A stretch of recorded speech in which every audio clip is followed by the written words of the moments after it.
Friends, आज हम बात कर रहे हैं फ्यूचर ग्रुप की और साथ में हम बात करेंगे रिलायंस इंडस्ट्रीज की।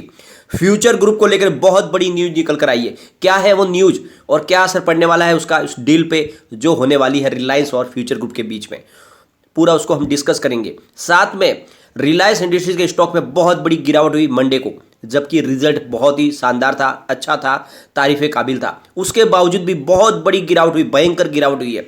इतनी बड़ी गिरावट क्यों हुई, उसके पीछे की क्या वजह है, उस वजह को आज हम इस वीडियो के माध्यम से जानेंगे, जिससे आपको भी समझ में आ जाएगा क्या चल रहा है पूरा खेल। फ्रेंड्स, बाजार में एक तरह से पैनिक माहौल क्रिएट करना शुरू कर दिया गया है उन ग्रुप की तरफ से जो अब इस बाजार में बड़ी गिरावट चाहते हैं।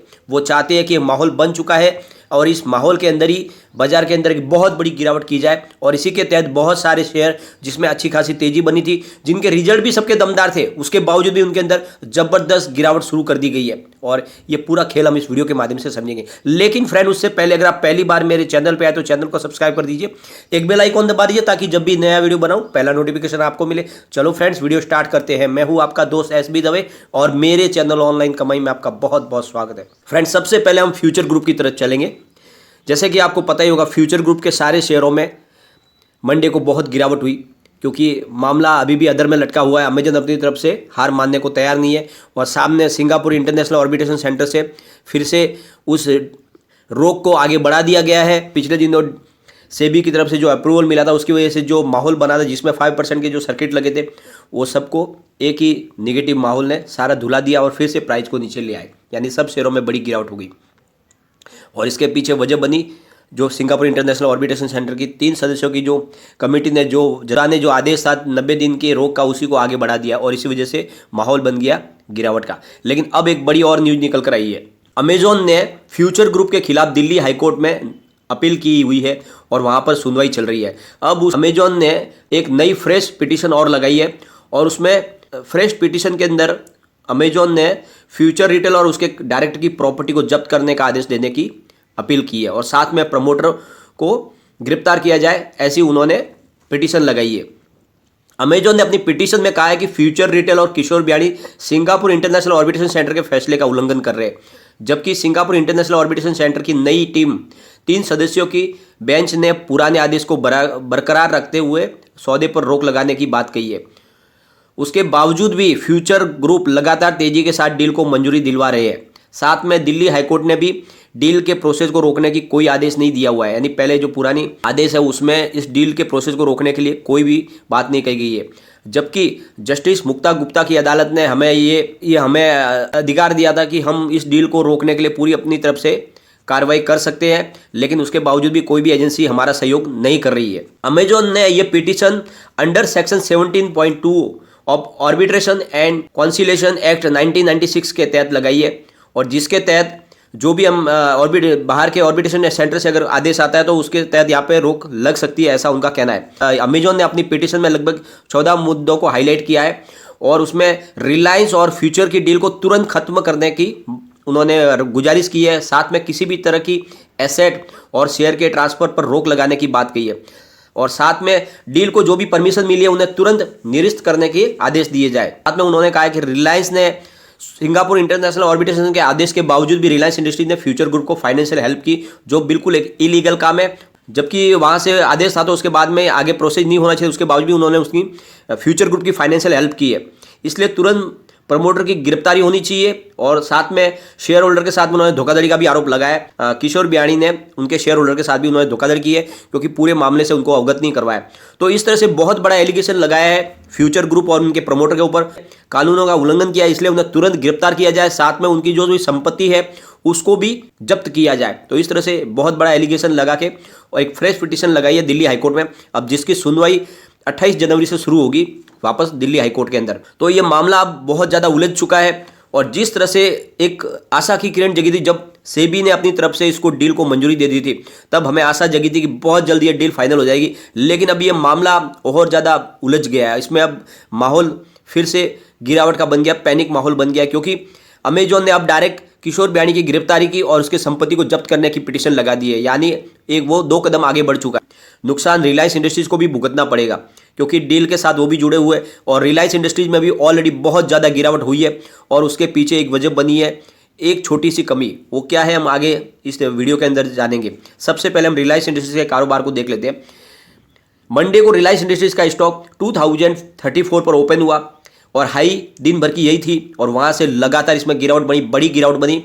1932 तक गया स्टॉक और एंड में जो क्लोजिंग दिया वो है 1935 पर, 5.58% डाउन पर। और जो दिन भर की जो लो है वहीं पर गिरावट में ये क्लोज भी हुआ। इसका मतलब अभी इसमें और गिरावट की संभावना बन रही है। और ये सब क्यों हुआ? रिलायंस इंडस्ट्रीज ने अपने क्वार्टर थ्री के रिजल्ट को डिक्लेयर कर दिया है। रिजल्ट बहुत ही अच्छा है और तारीफ करने लायक है, यानी बहुत सारा उन्होंने अचीवमेंट किया अपने रिजल्ट के दौरान। रिजल्ट बहुत ही शानदार है, यानी रिलायंस इंडस्ट्रीज ने अपने जियो के कामकाज को बहुत ही शानदार तरीके से बढ़ाया है और उसमें बहुत अच्छी ग्रोथ बन रही है और आगे भी तेजी की संभावना बन रही है, क्योंकि आने वाले समय में 5G टेक्नोलॉजी वो लॉन्च करने वाले। साथ में रिलायंस के रिटेल बिजनेस है उसमें भी अच्छी खासी ग्रोथ दिखाई गई है और वो भी बहुत अच्छे से कारोबार अपनी लाइन पटरी पे आ चुका है। सब कुछ रिलायंस के रिजल्ट के अंदर बढ़िया है, लेकिन एक कमी है, उसी को टारगेट किया गया और उससे माहौल बनाया गया पूरा गिरावट का, क्योंकि कोविड-19 का इफेक्ट था। कोविड-19 की वजह से रिलायंस इंडस्ट्रीज का ऑयल और गैस का कारोबार बंद था और इसकी वजह से उनके रिजल्ट में गिरावट देखी गई। क्वार्टर थ्री के दरमियान 30% की गिरावट देखी गई ऑयल एंड गैस के बिजनेस में और उसी को बनाया गया मुद्दा, जबकि सबको पता था कि जब कोविड-19 की वजह से सारे के सारे वहाँ पे कारोबार बंद था तो कैसे वहाँ पे रिजल्ट पॉजिटिव आएगा, लेकिन उसी को मुद्दा बनाया गया, जबकि सारे के सारे पॉजिटिव बातों को साइड में कर दिया गया, दरकिनार कर दिया गया। रिलायंस इंडस्ट्री के कारोबार में बहुत बड़ी गिरावट हुई है और हाईलाइट करके माहौल ऐसा बनाया गया कि रिलायंस इंडस्ट्री में कुछ भी अच्छा नहीं है और उस तरह से गिरावट हो गई, बड़ी गिरावट कर दी गई। लेकिन यह सब एक चाल है एक तरह से बाजार में बड़ी गिरावट करने की।